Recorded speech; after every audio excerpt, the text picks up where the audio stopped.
Question is that this bill now read a second time, and I call the member for Wills. Thank you, Deputy Speaker. I rise in strong support of the government's amendments to the Crimes Legislation Amendment Hate Crimes Bill.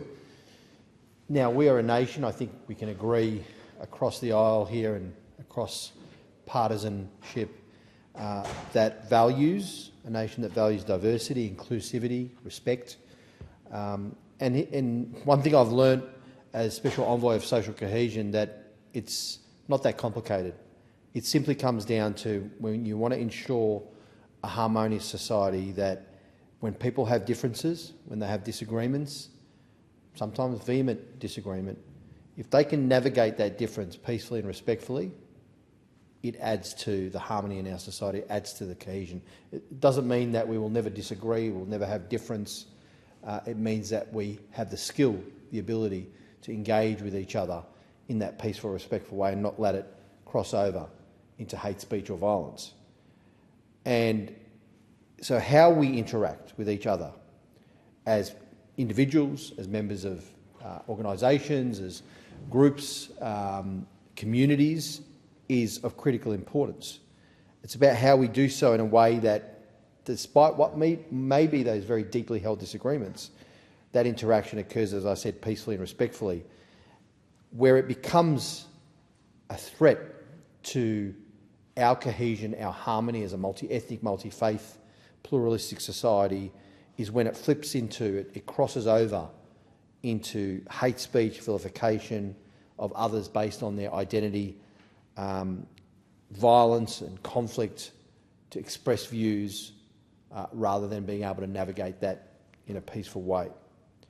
And I suppose, Deputy Speaker, we're obviously debating an amendment to a law that seeks to sanction some of this hate speech, deals with the problem, obviously, that is occurring and has been occurring.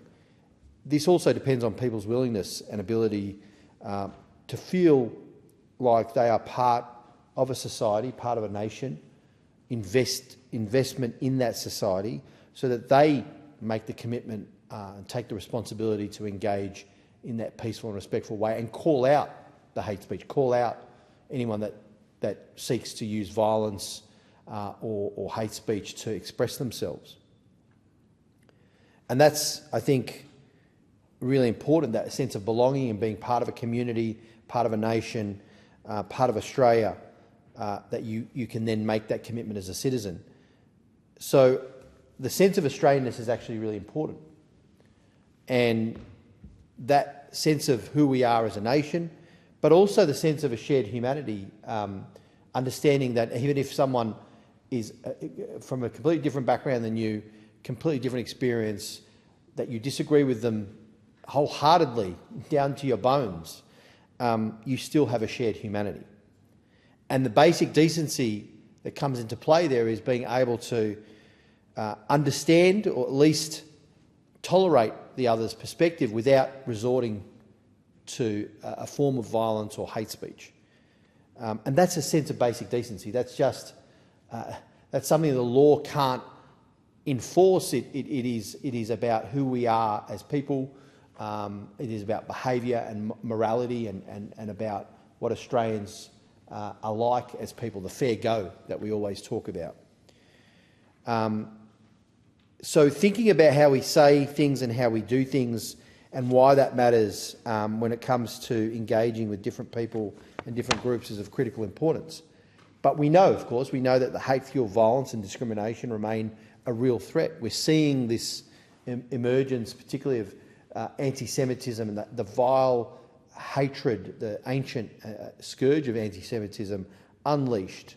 And that's why this bill is important as well, because we can't afford to be complacent while these hate crimes continue to increase. And as previous speakers have noted, legislative response, the response by the law to put in place this hate crimes legislation to make a very clear signal from the very top of the political leadership of this country, this parliament, this place, that is unacceptable both legally and morally, is an important marker, because that is what real leadership is about.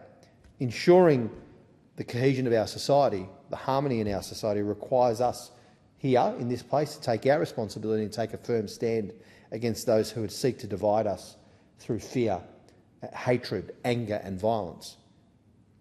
Now, I'm a member of the Labor Party. It's a party of government. It's been a party that's been the architect of the anti-discrimination law, the framework in this country. It's been the architect, the party that has put in place and enacted the Racial Discrimination Act in 1975, the Sex Discrimination Act in 1984 and the Disability Discrimination Act of 1992, and we supported the Age Discrimination Act that was passed in 2004 by the former coalition government. Now, we are today introducing amendments to this bill, and the amendments before us seek to build on that strong foundation, that legal framework, that architecture that sets a standard for people to follow. Says clearly that these actions of discrimination against people based on who they are is unacceptable under the law, and in many respects what parliaments do, what governments do over decades in setting that standard in a legal sense is a form of leadership insofar as society moves in that direction as well, changes to understand that these actions are no longer, if they ever were, acceptable. They never were, but that is the power of politics and the power of being in this place, in this parliament, and our duty to make laws. These amendments build on that strong foundation, as I noted, and they strengthen our ability to combat hate speech and protect many vulnerable communities who are feeling the pain right now of being the victims of egregious and disgraceful forms of hatred, such as anti-Semitism, which has been such a scourge, and the rise of it such a scourge in the past 15 months in modern-day Australia. Jewish Australians feel in such a vulnerable state. And I've visited a number of synagogues, and I've been to the Adass Israel Synagogue. I've been to other synagogues where I've spoken to people, and you can sense the fear and the palpable anger that people are feeling, the uncertainty. These amendments are a direct response to the recommendations of the Senate Legal and Constitutional Affairs Committee and the extensive consultations the government has undertaken with community stakeholders, law enforcement and a variety of legal experts. And they're amendments which will expand the existing offence of urging violence and establishing new offences as well. And in doing so, we're extending protection for many minority groups that are vulnerable, protection for the LGBTQI+ communities, people with disability, religious minorities, racially diverse groups and many more. And in detail, the bill and amendments combat hate speech and protect the Australian community from violence and discrimination by specifically creating a new criminal offence for threatening the use of force or violence against protected groups, their associates and property, and strengthening existing offences for urging the use of force or violence against protected groups, their associates and property. The existing offences of publicly displaying prohibited hate symbols would be extended to apply to circumstances where the targeted persons are distinguished by sexual orientation, gender identity or intersex status. This accords with Australia's international human rights obligations and complements existing civil protections in the Sex Discrimination Act of 1984.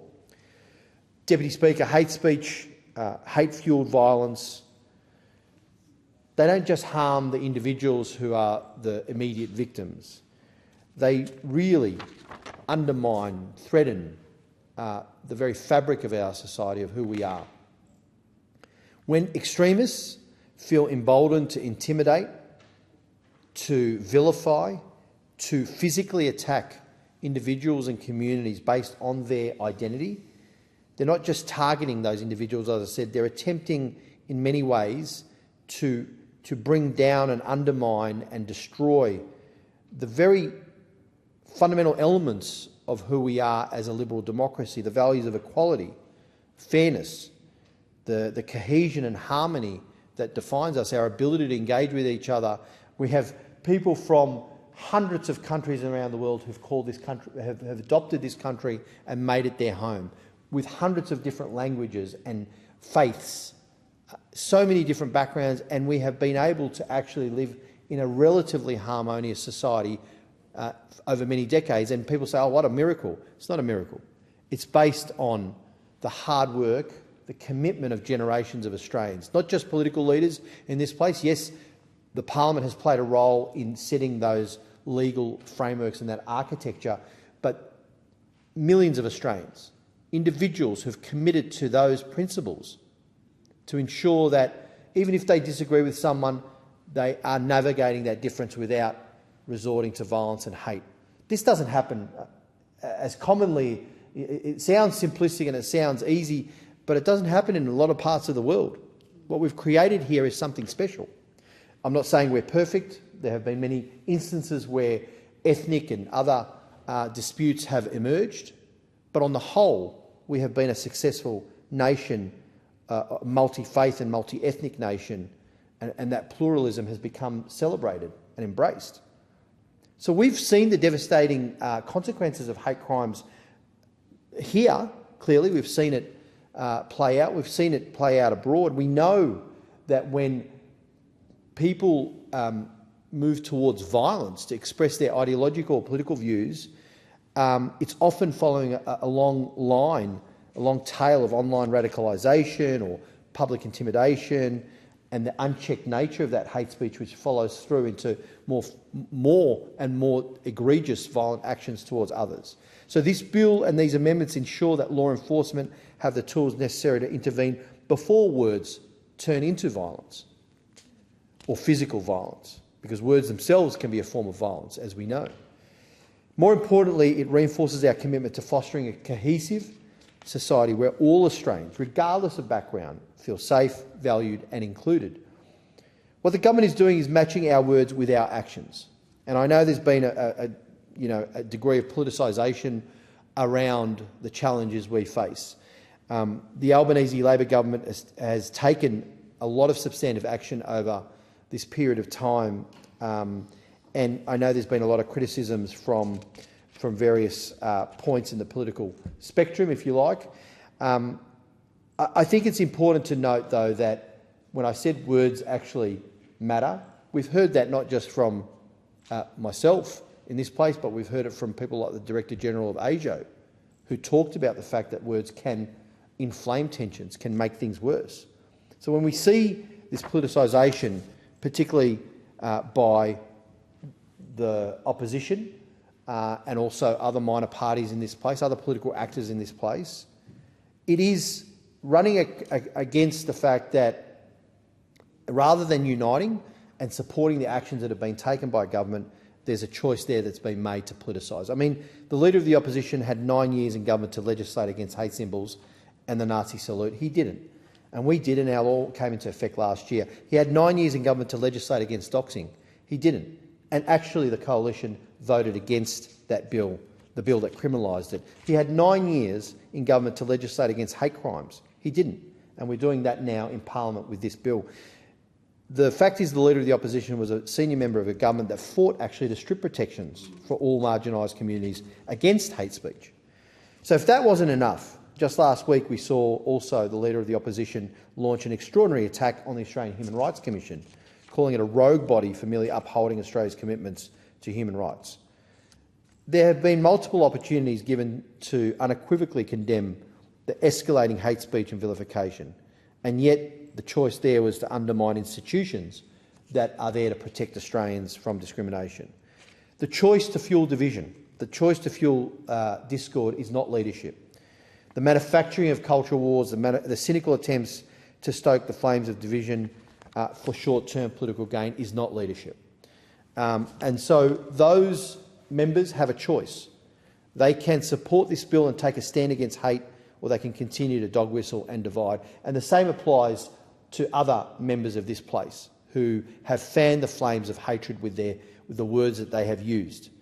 And that should be something that we should all be cognizant of, that as political representatives we have, all of us bear a responsibility, a greater one than just debating policies and laws, that we are setting the tone for our nation through our leadership. Our words and actions shape public discourse, they influence community attitudes, and they have real consequences for people's lives. Leadership demands that we stand up against hate, not exploit it for political gain. And that is what the Albanese Labor government is doing today by introducing the amendments to this bill. We are standing with all communities targeted by hate. And that is something that we are doing in order to protect vulnerable communities in our nation.